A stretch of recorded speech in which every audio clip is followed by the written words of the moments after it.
Chapter 10. William. William was cemented in his desk chair long after Lucien had left the changing room, his heart pounding so hard it hurt. He couldn't keep up with his racing thoughts as the room spun rapidly around him. He didn't know what that smile had meant, only that Lucien knew there was a camera and had guessed correctly that someone was watching him at that moment. At first, William was filled with a dread that threatened to drag him into the ground and suffocate him. He braced himself for the possibility that Lucien would tell someone, and when the news got to Aunt Alice, she would put together the clues and have him taken into custody. She would like that, and William knew it. Alice had never done anything to condemn William out of respect and love for his deceased mother, so having him taken away without doing the dirty work would be a blessing for her. Her conscience would be clear. He had managed to keep his obsession hidden from her all these years, and he wanted to keep it that way. Now, he wasn't sure he could, but something else edged into his thoughts, something that made the hairs on the back of his neck prickle and his skin run hot. What if that smile had been permission? Lucien knew someone was watching him, and instead of having the cameras taken down and an investigation started, he had made eye contact with someone he had never seen. William couldn't help but take the delusion and run with it, because it felt too good to ignore. Lucien knew, and he liked it. William sighed, turning off the monitors and trudging to his bed, his chest caught in equal parts despair and thrill. He let himself drift off into a fitful sleep with his warring thoughts, but the delusional side was winning. His dreams were filled with hours of his hands feeling every inch of perfect porcelain skin, fingers tugging at ruby red hair and his tongue tasting the salty sweat on Lucien's chest. William decided to leave another gift the next night, a full bouquet of red roses hugged to his chest as he snuck through the darkened hallways. He figured if he were going to be taken away and charged at some point, he may as well spend the last of his freedom doing what made him happy. But if by some slim chance Lucien was truly okay with it... He shook his head to clear his thoughts, focusing on his current mission. The roses were fragrant and a deep crimson, just how Lucien liked them, and he smiled with the knowledge that Lucien would enjoy them once morning came. He navigated the hallways with ease, ascending the stairs toward the break room. His mouth was painted with a smile despite all his paranoia, because seeing Lucien's stunning face was worth it all. Even if he was apprehended and had to spend any number of days, months, or years in a cell, as long as he could see Lucien Angel's face even once, he would consider life worth living. He finally made it to the break room door, twisted the handle down, and pushed it open. Then he stepped inside. And there was Lucien Angel. William nearly passed out from shock, and he thought he might be dreaming. That had to be the case. Why else would the idol be sitting in the break room, legs crossed, head tilted in thought? William had checked the cameras before and had seen Lucien leave the building after his workday. It didn't make any sense for him to be there, just half a room away. Nothing was between them but a table, and the room was deathly silent, save for William's breathing that was becoming rapid. The bubble keeping them both frozen popped in an instant as Lucien spoke, his voice casual and so pretty. "Are those for me?" William's mouth was dry, and he feared no words would come out. He nodded instead, his movement twitchy and tense. "They look lovely," Lucien said, crossing his arms over his chest. "Are you ever going to give them to me? Or are you just going to stand there?" William couldn't move, couldn't register anything that was happening. He could only focus on the sound of Lucien's voice, a voice he knew so well. It was different when they were in a small room, just the two of them, nothing blocking the sound William loved more than anything. Lucien's brow rose, and his neutral face slipped into something William had never seen before: annoyance. "What's your name?" He licked his lips, trying to prepare himself to speak, but still no words came. Lucien's face only tipped deeper into irritation. All this time, and you can't even talk to me. All this time? What did he mean? How much did Lucien know? Speak, Lucien commanded, and his voice was stony, with no room for argument. It made William shiver despite himself. When he finally croaked out his name, he sounded every bit as stunned as he was. William Caliban. Lucien tisked, reaching a hand up to his hair and twirling a strand around his fingers. Too much of a mouthful. I'm calling you Will. He had never gone by anything but William, and the fact that Lucien was giving him a nickname, something that had spilled only from his lips, made his heart flutter. He nodded vigorously, trying to show just how okay he was with the name.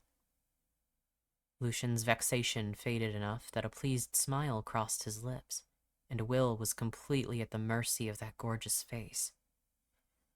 So, the idol drawled, his voice velvety smooth. You're my little stalker. Will had no idea what to say to that. They both knew it was true, so he stayed silent. Lucien seemed to understand, so he spoke again, a question falling from his tongue as casually as if he had asked someone's favorite color or what their coffee order was. And just where do you slither off to when you aren't following me? Will's brain wasn't quick enough to stop his voice, and he wasn't sure where his sudden bravery stemmed from, but it was too late as he held the bouquet out in front of him and said, I could show you. Surprise flashed on Lucien's face, but it shifted quickly to something darker, almost seductive, and Will's face began to turn pink at the sight. Show me then, he replied, rising from his seat. Before Will could react, Lucien crossed the room and took the flowers, his body just an arm's length away. His face dipped down, his nose just brushing the rose petals, but his eyes remained open and locked onto Will's. The singer sighed softly in contentment, and Will felt a warmth spread across his skin at the sound. It was too much. The closeness, the intimacy of Lucien Angel being right there, his gaze fixed only on Will. It was going to drive him insane. Eventually, Lucien gestured to the door, wearing his usual amiable expression. Lead the way. And so he did. There was never going to be an order he didn't follow from Lucien, never something he would deny him. They made their way down to the basement in silence as Will trembled, taking glances back to make sure Lucien was still following him and he wasn't just hallucinating the whole thing. But every time he looked, Lucien was there, his face neutral and pleasant. When they reached the door to the second basement level, Lucien whistled, his voice playful. I never knew this was here. Not that I have any reason to come down here, but still. Will allowed himself a small, private smile as he retrieved his key from his pants pocket and unlocked the door. He descended the stairs, listening to the echo of Lucien's footsteps following his own. The closer Lucien got, the more fear twisted Will's insides. His dwelling was exactly as he had left it, which meant every picture and memento would be on display, all his many monitors perched above his desk, and as he reached the bottom step, he saw the shirt he slept with every night on his bed. He had to at least hide that before Lucien saw, or he might die of shame. He tried to cross the room swiftly, blocking the view with his body, but Lucien was faster. The idol placed a feather-light hand on Will's shoulder, stopping him in his tracks. What are you in such a hurry for, Will? He gasped at the contact and the sound of his name rolling off Lucien's tongue. He wanted to hear it again, and he considered begging, but he was too caught up in his own head. Lucien's eyes gravitated towards the bed and rested on the shirt that was on full display. He took a few steps forward, peering at it curiously. His head turned just enough that one eye made contact with Will, and he asked, Did you have fun with it? Will couldn't speak, but his cheeks flushed enough that the answer was clear. Lucien turned back to the bed, his head tilting up to take in the wall filled with pictures of himself, as well as anything else Will could tape up onto the wall. Concert tickets, face tape, posters, and a myriad of other things that spread above his bed. Will stood completely still, unsure if he should do anything at all. He felt as though there was a string tying him together, and at any moment, Lucien would cut it. The next words the singer spoke took a few seconds for Will to understand, because there was no way they had been said aloud. And yet, they had been. "This can't be everything," Lucien said. "Show me." It was an order, and Will obeyed. With shaking legs, he went to the bed and leaned down to slide out the box where he kept everything else he had collected. Every water bottle, towel, and piece of plastic silverware was there, laid bare for Lucien to see. It was mortifying to have his muse see just how obsessed he was, but he couldn't bring himself to feel regret. His embarrassment was strong, but it didn't outweigh how precious every item was to him. Will waited, not daring to glance at Lucien, who had taken a squatting position beside him to peer into the box. The quiet between them was nauseating, and Will was only getting more uneasy. His fingernails dug into his palms, and he swallowed hard, making a decision to at least sneak a peek at the idol. He wanted to know what he thought so badly, needed to know.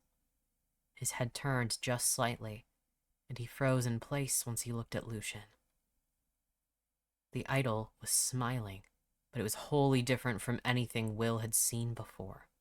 It was manic, completely unhinged. His eyes were wide and feral, and Will noticed then that Lucien's breathing was heavy as one of his slender hands reached up to cover his mouth.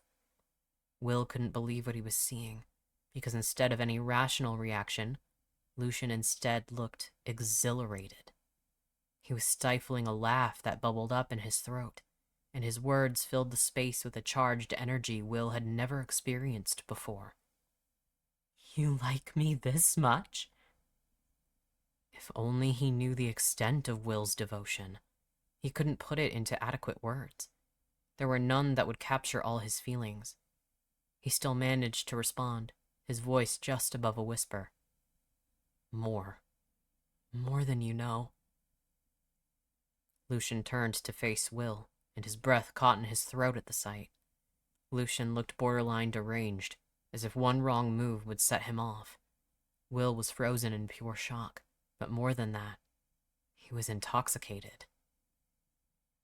"Close your eyes and open your mouth." Will followed orders, and he didn't have to wait long to figure out what the command had been for. Lucien's mouth pressed hard to Will's, and their tongues connected, Lucien dominating Will, who could hardly keep up. He felt Lucien's hands slide behind him, one on his neck, the other tangled in his hair. The idol pulled him closer, deepening the kiss, and Will let out a sound of surprise at the sudden movement. That only seemed to spur Lucien on more, and Will was overwhelmed with the elation that rose in him. He was being devoured, completely held together by the connection between them, and his mind went foggy with arousal. He didn't know what to do with his hands, for he still didn't think he was worthy enough to lay them anywhere on Lucien's body, so he kept them at his sides, all his attention focused on keeping up with the other man's tongue. Will had no idea how long they stayed like that, lips aching, their bodies sharing the same heat. Lucien broke the kiss eventually, the both of them gasping for air, and Will just stared at Lucien's lips. They were full and shining in the dim light of the basement, and he wanted to taste them again, so badly he would have done absolutely anything just for another second. His thoughts swam, struggling to surface back to reality. He only regained some brain function when he felt Lucien's hand on his neck tighten, and he leaned forward until their noses touched. His tongue darted out to lick Will's lips, so quick Will wasn't even sure it happened. He had pulled away right after, instead moving his mouth towards Will's ear, and his breath was warm and utterly maddening. "Just a taste for tonight," Lucien whispered. Before Will could gather himself enough to respond, Lucien stood up and straightened his clothes, walking briskly back to the door. Will watched him, and he was sure he had the most dumbfounded look imaginable on his face, but he was too distracted to worry about it. Lucien turned to him one more time, his expression mischievous as he winked. "Don't forget to think of me when you're all by yourself." And he disappeared behind the door, leaving Will to sit on the floor and replay the night's events over and over. Even as he eventually got himself ready for bed, he could only lie awake, the stiffness between his legs persistent. He took care of it with the lingering taste of Lucien's lips still fresh on his tongue, urging him to finish. Will had to repeat the process several times before he was satisfied enough to stop, but even then, he couldn't sleep. He spent the entire night thinking of Lucien, just like the idol wanted, as if he could have anything else on his mind.